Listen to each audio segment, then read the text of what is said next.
David Drew's MP for Stroud. He is with me right now. Good morning to you. Good morning, Mark. How much of it have you understood and what do you make of it? Well, I read all 585 pages and the political document accompanying it. It's a very technical document, but I mean, the reality is there's lots of fudges in it. We are completely constrained by what the EU wants us to do, so we might as well remain a member of the EU as far as I can see. There's very little freedom of operation. There is no reality of, I mean, I was in Northern Ireland and Republic last week, and the fact is there, unless you've got some sort of physical arrangement, which customs union, whatever you want to call it, then, there is no possibility of trade not being seriously disrupted. Let me just clarify two things. You have read all 500 pages. I read 585 pages yesterday. I'm not saying I could read every word carefully, but you get the gist of it. It's very much related to existing treaty arrangements, and so it's an incredibly intense document. But you get the feeling that we're very much locked into the EU still. Okay, it goes to the Commons. Will you vote for it or not? Well, I can't see us voting for it because there's a level of unreality. As I say, it's a fudge.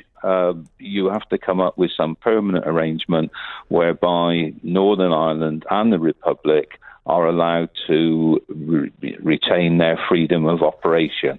And the way things are going, I can't see how this document allows that to be a permanent arrangement. Right. I need to think about people tuning in this morning, hearing a Labour MP talking about this one. And let's just say the Remainers listening to this will be saying, as Tony Blair said on the TV last night, the problem with the Labour Party is there's no clarity with all of you, certainly from your leader. There is now a wide open space politically if Labour just had some firm policy, possibly saying, vote for us at the next election and we'll have a second referendum. Fair point from Tony Blair?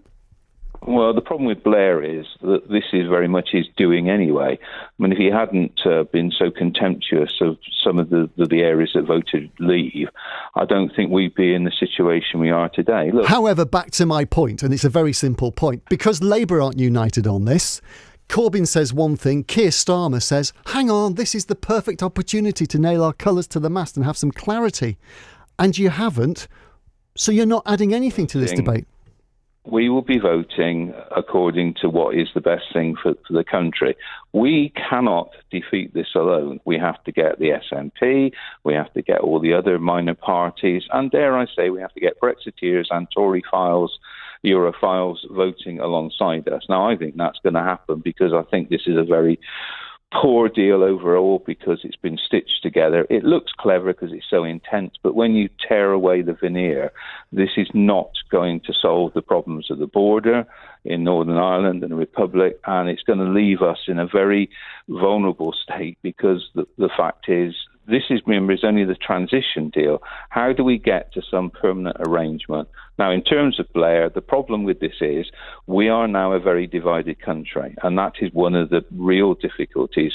I mean, I don't mind us, well, obviously I want a general election, and I don't mind us having an ultimate referendum to decide this, but the idea that this is going to just be something that is easily decided is a myth. We have to put this country back together again, and that can only be achieved when we have policies which underwrite where the problems are. David Drew, a Labour MP for Stroud, thank you for joining me this morning.